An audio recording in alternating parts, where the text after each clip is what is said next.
Hey guys, it's your favorite Unc here. Go ahead and click that subscribe button below so you don't miss a single episode of Nightcap. That button right here. Come for the sports, stay for the story. Hey Ocho, you ever feeling a bit sluggish, slumped? Olipop's new citrusy Ridge Rush is filled with wholesome energy. What's that now? Caffeine energy from green tea. Whoa, okay. Plus fiber and delicious crisp citrusy taste. Okay. I'm feeling this energy. Basically, it's that good, clean buzz. Whoa, hold on now. I'm feeling this energy. Sorry, got carried away there. But you guys at home can find Olipop new Ridge Rush flavor in a store near you.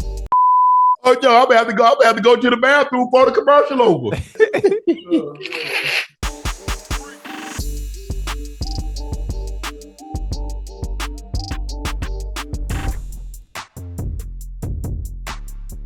Okay, Ocho, it's time to introduce our next guest. He's an Atlanta native, went to Westlake High School, won the Heisman Trophy at Auburn University. Let's put some hands together. Y'all know it. My nephew, Cam Newton.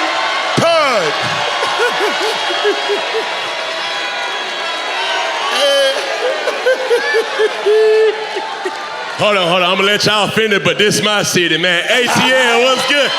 Yeah. Do what you do, nephew. I'm home. I smell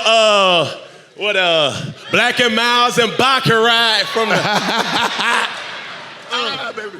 Good to see you. I'm good. Good, nephew. You good? Yeah. What's happening? Yeah. Well, you clean, boy. You clean, boy. Huh? Good, man. They say y'all look good tonight, man. Yeah. Cam. Wait. Make yourself at home. Make yourself at home. You know when you playing football, Ocho, you know what I'm talking about. Yeah. You know, when you make a play, right, you get to looking in the crowd. It's so dark out there, I can't really make eye contact with nobody, you know what I mean? But you know, when you make a play, yes, sir, score a touchdown, right, you look in the crowd and be like, hey, tighten up. Y'all saw that? Tighten up. What's good in the city? Everything. Everything. I don't even know the fly just got here, man, but I'll tell you this in front of the people.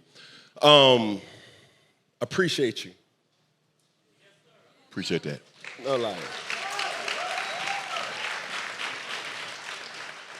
Because where I'm at in my life, I look at you as a vessel of hope.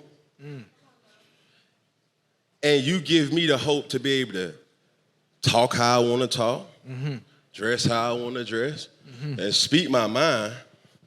And that Atlanta gonna come out every single time. Yeah, absolutely.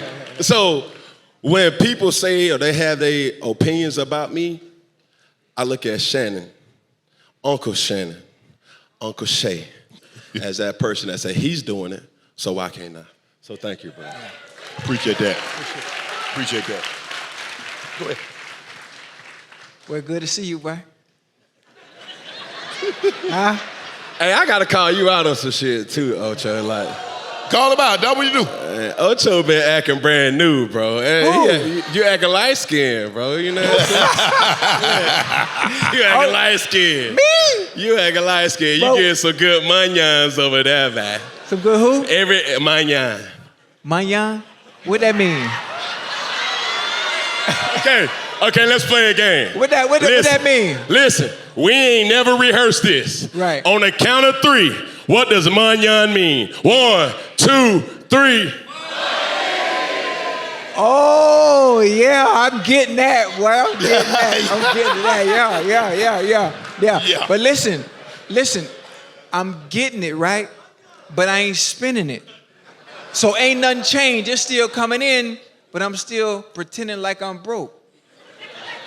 I swear for God, because this shit ain't real. That's cap. He capping, y'all. I ain't gonna lie to you, but That's this ain't cap. real. But see, I told you, listen. See, you think. Well, you a good finesse, boy. I would have thought, if I ain't known any better, I would have thought you were from Atlanta. I would have thought, because there's some chuggers, there's some finessers, there's some scammers. All we need is an opportunity and some time. Hold on. We'll talk our way out of anything. Speaking, you dig what I'm saying? I still be scamming now. Yeah. But I ain't gonna lie to you.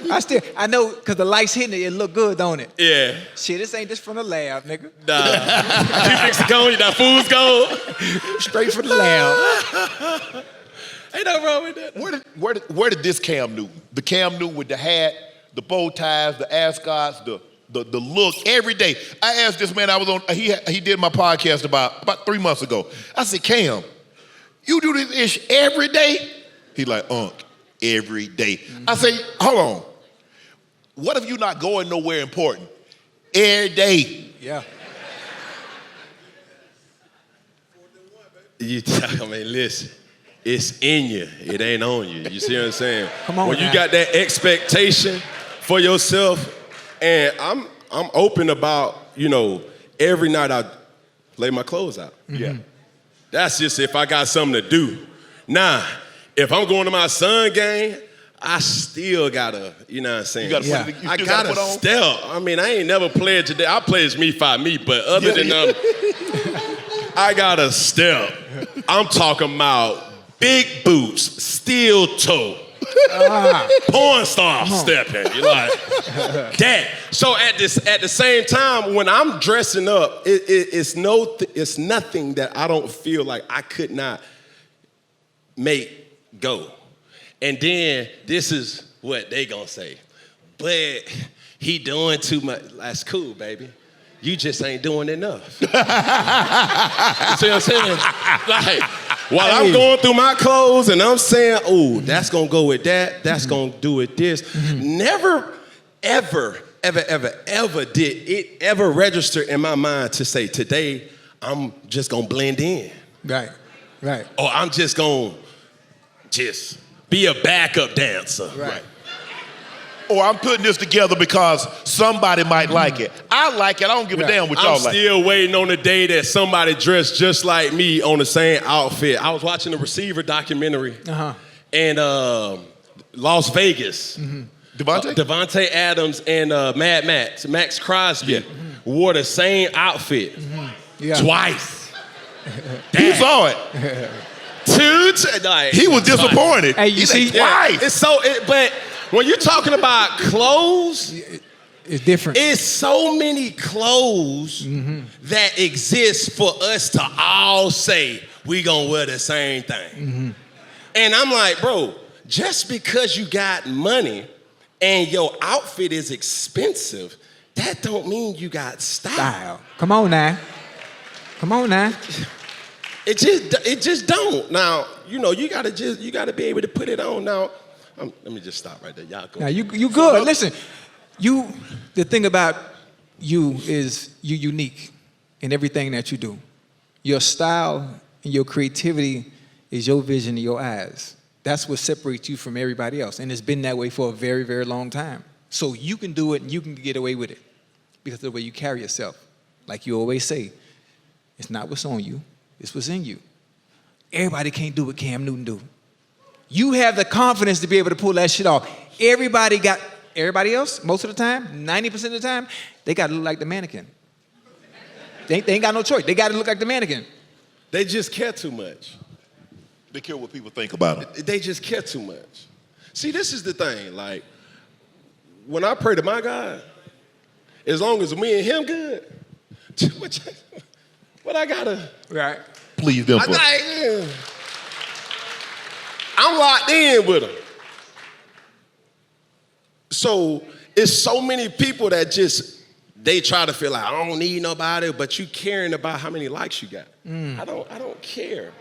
I don't care if you like it. I don't care if you comment, but y'all need to go subscribe to my YouTube.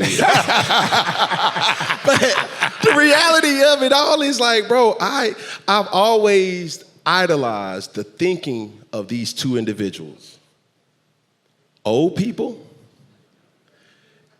and babies. Because they gonna keep it a buck with you.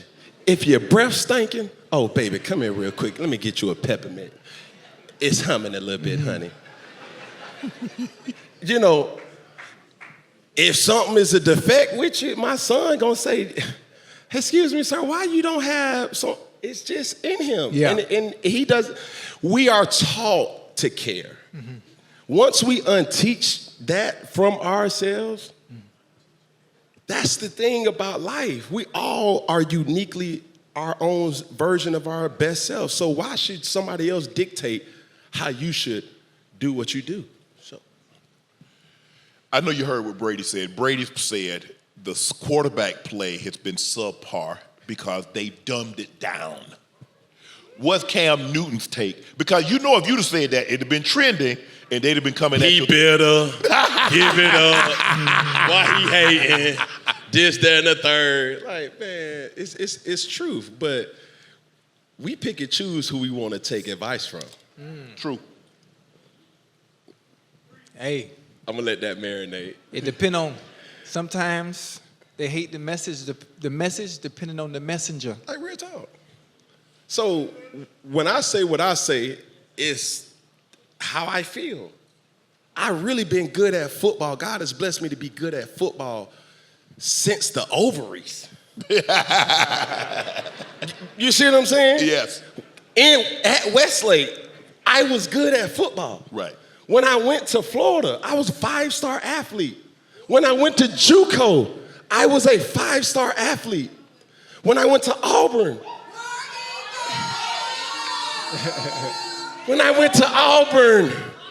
she didn't get it. We ain't on the same Wi-Fi. You were supposed to, every single time I said that, you were supposed to say what? You did. When I went to Auburn, it's 2 pages gone now. And then when I went to the NFL, like, bro, like, I've really been good at football for a long time. So my insight and my take is something that is always in question. I'm like, how? You know why? Tell me why. But here's the thing. Tell me why. The thing is with you do is that you tell it how you see it. Tom even said, he was on Stephen A's podcast, and he said he can't always be as honest as he would like to be because they have family. And plus, Cam, let me tell you the reason why. When you do what Tom does, if you're too honest, they won't do production meetings with you. It's hard to get information and talk about what's going to happen if they don't sit down with you. Well, I'm glad you said that. Earlier this year, you sat across a person that said, in 2024, the truth going to be exposed. Yeah. So I don't care. It's no right way. And for anybody who has somebody going through this, I'm just trying to make a point here. There's no right way to tell a person you got cancer. Right. The truth is the truth. And if you telling me what I think and I know it to be the truth, I got to tell it how it is. I'm not going to sit up You want the job or not? Huh, what job? The job that's paying Tom Brady $37 million a year. You want that job? I want the truth. Okay. Well, Cam, I'm going to be honest with you. You're not going to get that job. That's cool. I got to be honest with you. Okay, now also be honest. It ain't a lot of us that's really getting that type of money in the first place. Well, so what about $10 million? Huh? What about $10 million? It never was ever presented. Who's making that? But I'm saying, no, Troy makes that kind of money. They took his money down. Your guy, Greg Olson, he was making 10 in the entry. Hold on, you forgot Tony Romo. Oh, Tony Romo making 19, making 17. It's flying over y'all head. I know what you said. Well, say it then. Who is us? It's me. It's me. Because when I sit up here and I say this saying right here, I love the Buckhead Theater. It's really nice. But the truth of the matter is, why I grew my hair the way I grew my hair and the way I stand up for what I stand for, it's like I want to impact not just Buckhead, but Bankhead too. Yeah. Because when I look at the water boys giving me money and they sitting up here telling me, hey, bit bro, help me out, bit bro, I'm going to take the time to let them know you done passed up 7 to 8 other cars just to get to my car. Now, if you was a real businessman, that $5 or that $2 or that $8 or that $2 or that 50 cents would have probably added up to the same $20 that you're trying to scruffle from me, and I'm the 7th car. But when I keep it a big buck, oh, Cam is bitter again. And I'm like, no, Cam is just an individual that has understood. I know exactly who I am, and I know exactly what you're trying to do. I'm just not going to allow you to do that. So you can make the money and still be who you are. They just, well, I heard a quote the other day that said,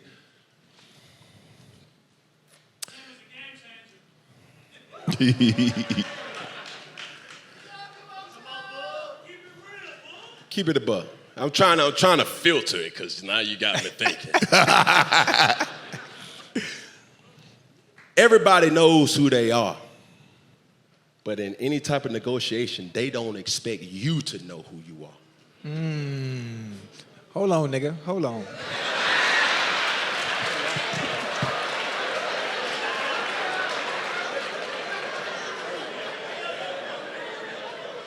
Hold on. Now bring that to me again, slow. Everybody knows who they are. All right, stop right there. Okay, come on. But in any type of negotiation, they hope that you don't know who you are.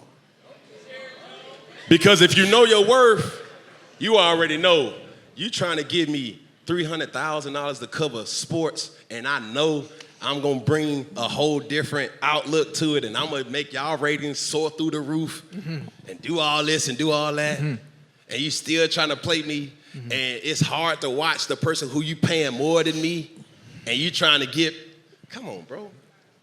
I'm good. That's what y'all. I got a question for you. When you hear people say, I know my value, or you hear people say, I know my worth. So whatever you believe your worth or value is only as good as what someone is willing to pay for it. So what do you do when it comes to that? Knowing your worth and knowing your value, but how do you get someone to buy into what that is? No, it's not that. They're not used to seeing me in this space. See what I'm saying? So this is the thing. This is why you impact and inspired me so much. See, the ESPN Shannon Sharpe is a whole different Shannon Sharpe than what you see on Club Shay Shay. It's definitely from Nightcap. And then let me get there. Yeah. I'm trying to drive, Okay. bro. I'm just trying to drive, All right. man. We in that, Go you know what I mean? You feel me? You know what I mean? I'm trying to drive, and that person is extremely different. Yes. Sitting from blue screen to blue screen with Chad, Martavius, Johnson, Ocho. Like, no. You feel what I'm saying? Yeah, for like, sure. Those three people are different. Yes. So for me, I've mimicked to the best of I know how. So I see, okay, Funky Friday is Club Shay Shay. Okay. Right? Yeah. You got Nightcap, what me and my dog Peggy do on 4th and 1. That's Nightcap. Okay. I just ain't got no ESPN deal yet. But see, that's where you gotta have to pivot. Remember what I said? No. Listen, Linda. You don't want to be on TV. No. He don't want to be on TV. No. See, this is the thing. Okay, I'll put it like this. So, when I do my stream, I just been streaming within the last 30 days. Right. I beat you to that. But, bro, I stream and there's 30,000 people watching my stream. Yes.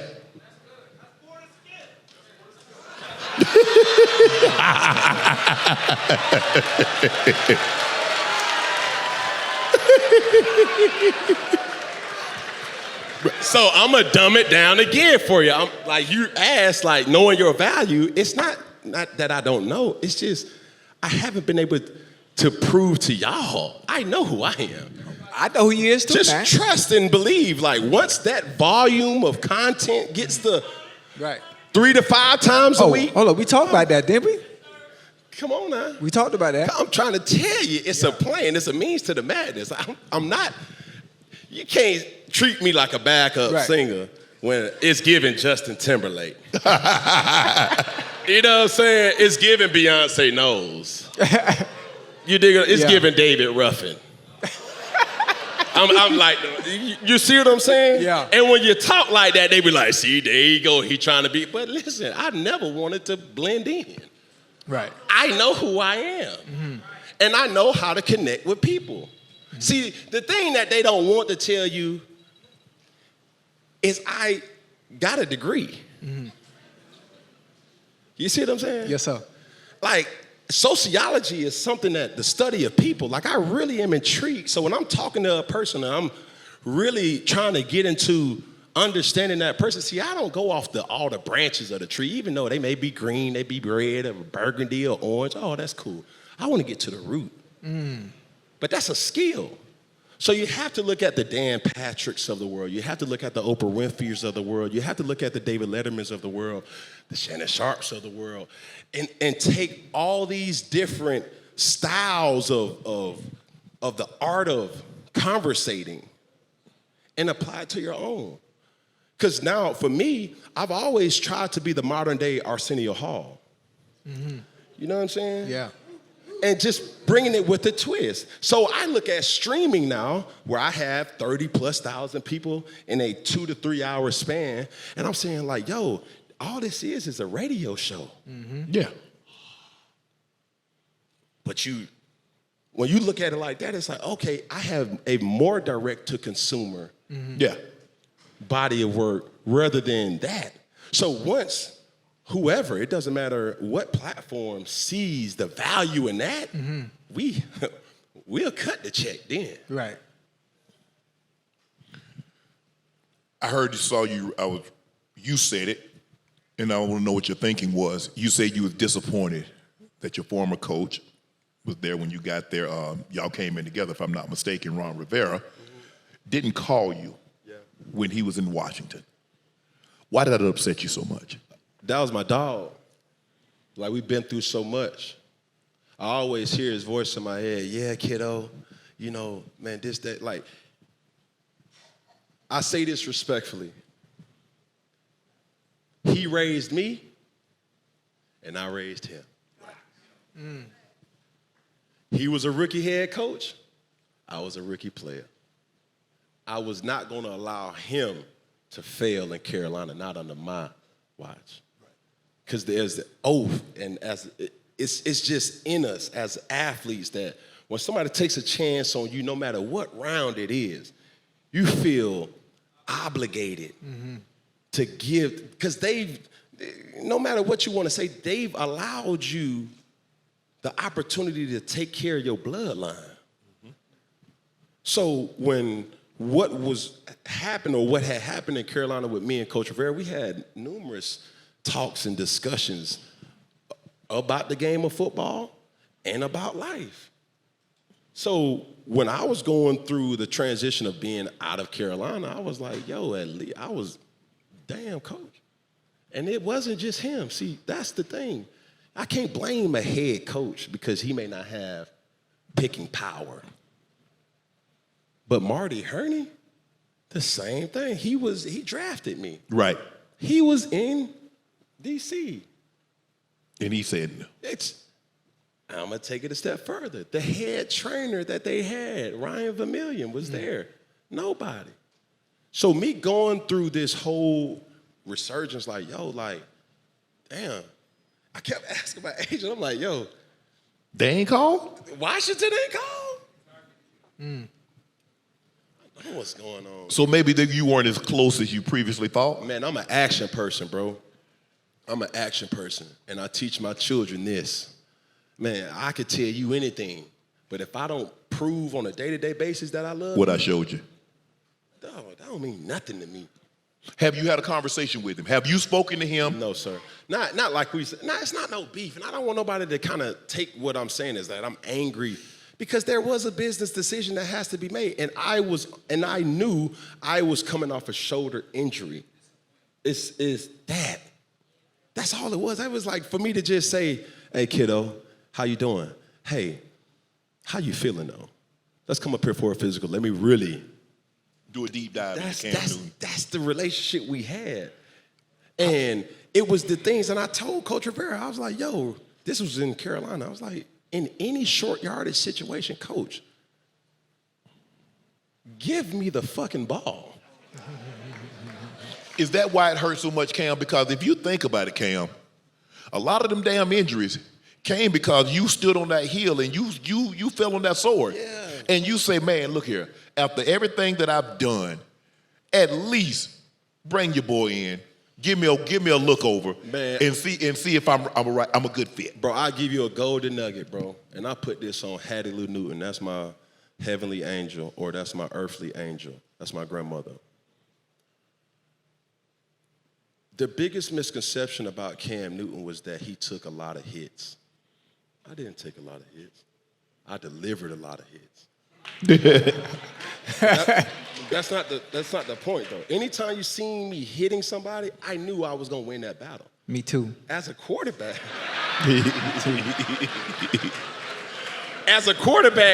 we have the opportunity to slide. Right. I slid. That's not how I got hurt. I got hurt, and I'm keeping a big buck. I got hurt in the year 2016. That year, the year before, we went to the Super Bowl. Correct. I caught so much flack, so much, and rightfully so, still to this day. Cam, why didn't you jump on the fumble? Right? It was an effort thing because that's what my dad taught me. He didn't teach me skill. He just taught me effort. God gave you that. He not gonna beat you. That's effort. That's a mentality. That's something that's just engraved in you at a young age. It's like, I don't care how big you are. I don't give a damn how fast you are. You just not better than me, bro. Right. That lion mentality. That's what my dad taught me.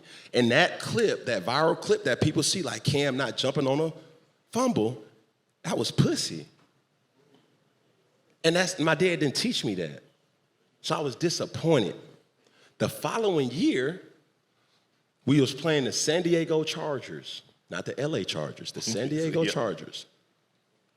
It was a contentious play, but it was an interception. And the effort in me said, I have to go make this tackle. Correct. This is not in the pocket. This is not me running the football. This is not me other than saying, it was triggering, okay, let me show the world, right, that I'm really going to make a tackle. The guy, it was just me and the DB, and he had a person, but I was trying to push him to the sideline. Right. What happened was when I was trying to push him to his sideline, my arm had extended, and I fell on my arm. That's where I... Subluxed your shoulder. My shoulder. When I got up, I was like, hold up. I thought, because the Melvin Ingram... Mel. Yeah, he was linebacker. Yes. He was blocking me. And that's my dog. We gamble, you know what I'm saying? Every time he come to Atlanta, he had this. My brother's good friend was his accountant CPA or money man, whatever. So I was very familiar. And I was like, bro, after the play, they were celebrating. I was like, dog, you hit my shoulder. Like, I felt it instantly. But I'll go back to it. It wasn't in the pocket. I wasn't running. This was me, in my mind, saying to myself, I have to go make this tackle. In any other situation, I would have just said, you know what, bro? The hell with it. It is what it is. But that play is the reason why my career went downhill after that. And nobody really knew. It was like Cam after injury. Right. And the J.J. Watt or the T.J. Watt hit, that didn't make it any better either. But it was on that same shoulder that it wasn't in a pocket. It wasn't me running. It was an effort play. And this is the thing. It got called back. You got injured on the play that didn't even count.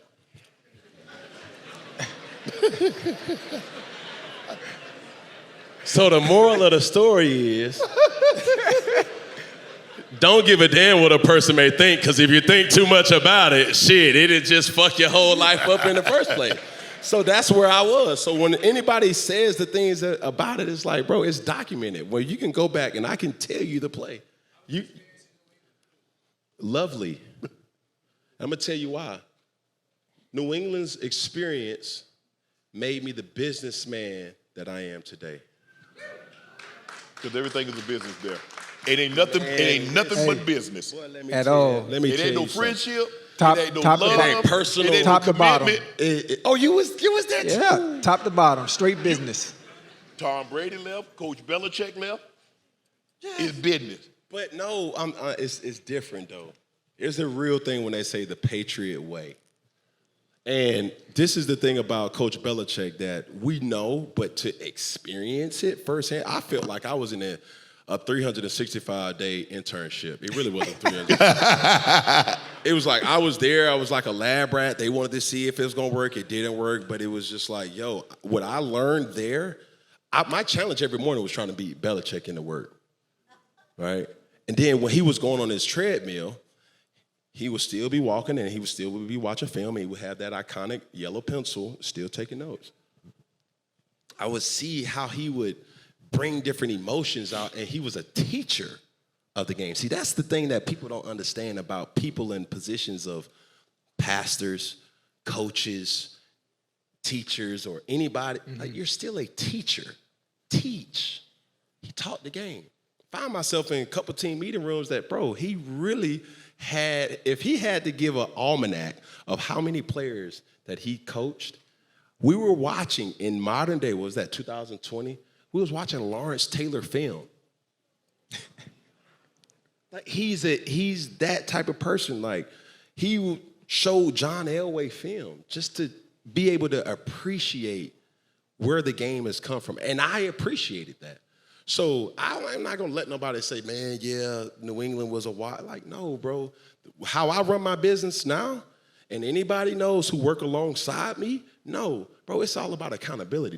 Bro, I fuck with you, Chad. I fuck with you, but it's like, if you're not doing what you're supposed to do. It's what I tell you. Yeah. Hey. Yeah. Hey, we can be friends. We can still be friends. You Hold won't be on working real with quick. you I won't be gotta working ask. with me, but you will be What friends. that mean? Why? It's a South thing when you point and then No. you look. It's like, all right now. But he's heard me say this on Nightcap. Yeah. It's a simple way to do things. We're going to get it done. We got accountability. For sure. We go on vacation. We go on vacation. Now, if you don't want to work under that time frames, that's fine. I'll find somebody that will. For sure. And guess what? Everybody want to work under that. Like, real talk. Like, I've never, see, this is the thing, too, when you're talking about being great. Sometimes you have to understand being great is boring. It is. It's very monotonous. It's like every day I got to wake up. Same thing. Every day I got to go to work. Every day I got to wake up. Every day I got to go to work. Every day I got to wake up. Every day I got to go to work. Hey. Every day I got to wake up. Hey. Every day I got to go. And Hey. it's like, hey. But if I would have kept going for 10 minutes, everybody would have been like, man, all right, bro, we get it. But that's what being great is. It's like every single day. So you can't sit up here and do any shortcuts to the top. But the thing, when you think about anybody great that has ever did anything. And sustain their greatness. Oh, for sure. Let's say Jordan. That's not a good example for what I'm about to say. Yeah. Tiger. Ooh. Serena. I would say Peyton. Brady. No, not for this point. Okay. I wouldn't say LeBron for this, but anybody great. Let's say Michael Jackson. They had a person to direct them, whether they wanted to do it or not. Or do you tell me the driving force is their dad? It's their father, their family. They okay, understood. okay. Yeah. Serena, Daddy, I don't want to go serve that. Man, listen, baby. I got plans for us to get out of Compton. And it's going to take you swinging this racket. Make sense to you? Yeah. Yeah. I got you. Tiger was a phenom at 5. Yeah. Daddy, I don't want to hit putts today. Baby, I got a plan to get us up out of California. Yep. And it's going to take you par. Yeah. You still gonna say par? Cam, you had a viral moment, and we'll get you out here on this. You've been doing these camps probably since before you and your dad have been putting on these camps. And I remember calling your dad, and your dad probably told you. I said, no, I ain't doing that no more. Because your dad went to Savannah State. His dad's a couple years older than me, went to Savannah State. I say, Cecil, man, I'm telling my Cam, he like, man, Cam love them kids, man. Cam ain't gonna get that up. Have you done anything different? What have you learned from that situation that happened? Exactly. It got handled, you know what I'm saying? No, I ain't gonna do that. No, but check this out, though. Those weren't kids. Yes. Those were grown men. And even with that, We had history. See, that's what people don't understand. So they coached with you before? They was under my program. Oh, okay. So when things spiraled, and I'm like, bro, you know me, but you ain't never really seen that side. They didn't know that side of Cam. They never seen that. They see the laughing and the happy-go-loving, but I'm saying when I flip that switch, we gonna move some fucking furniture in here. And it's gonna take a lot of people to come get me up off you. That's just the reality of it. But I was disappointed at how he was coming at me, and I didn't see the other person who also was under my program, that I was like, bro, what's happening here? You know what I'm saying? So it wasn't about the kids. Because anybody who knows me understand I can't stop. Because when I stop, I may appease to Buckhead, but what about Bankhead? These kids have to understand, because when I grew up, Pac-Man, Amar Carroll, Batman, these guys was the only people that I saw come from where I came from that made it to the league. Eric Berry was a person who we was in the same trajectory. I'm like, bro, this is my way out. I never seen where I'm from a doctor ride around in a Rolls Royce. Right. Pac-Man came to my school in a Rolls Royce. So I'm like, what does he do? Oh, he play football? Bet. I seen some other Rolls Royces, and we're not gonna tell you what the profession that they did. And me growing up in church, I was like, you gotta do what? Nah, I do that. But that is what was the whole thing. So my whole allegiance of who I am as a person, say what you want, but I'm gonna be out there with them kids. I have to, because when I was growing up in Atlanta, and still to this day, say this with all due respect, but Michael Vick was a god to me. Yeah. You still live in Atlanta? No, no. See, you don't know Baby D. You don't know Michael Vick. Like, I know Michael Vick. Mm-hmm. I literally, and I told Vick this, I was like, bro, I spent my last 50 cents. We had 50 cents, and it was 10 cents for lunch. My mama would give me 50 cents to get her the lunch lady, right? I spent my last 50 cents. I didn't eat for a week because of the book fair. It cost 50 cents to get his poster. So I had to finesse my way to eat, but I couldn't finesse. But they had like cybersecurity at that. You know, you couldn't finesse that poster. I spent my last 50 cents on that Michael Vick poster. Yeah. And I would see every day, visualizing myself to how and for him to be in Atlanta, if he would have threw a camp, if he would have made himself accessible, not to say he didn't, I just never had that opportunity to touch a person, no homo, but just to be around a person and to ask real questions, that's needed. And for the people who do give back, giving back and philanthropy comes in many different forms. Mine is being with these kids, and when they ask questions like, man, Coach, what's the first thing you bought, like, real talk? Like, man, twin, Coach, hey, you ever been to Magic City? What the most money you ever spent in there or spent in there? Like, that's what, spent, you know, it's the lingo, you know what I'm saying?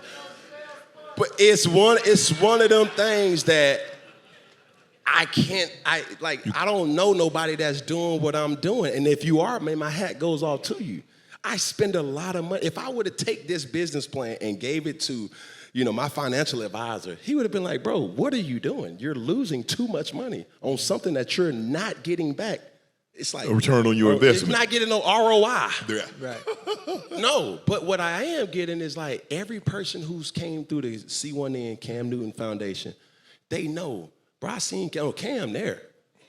Like, bro, you ride his Ferrari, his Lamborghini, his Rolls Royce, his family van. He ride all his old schools. Coach, why you do that? Because I want y'all, I know what y'all boys like. I got to look like it for y'all. Because you ain't got to rob and steal and sell drugs, bro. You ain't got to do that. You can have a podcast.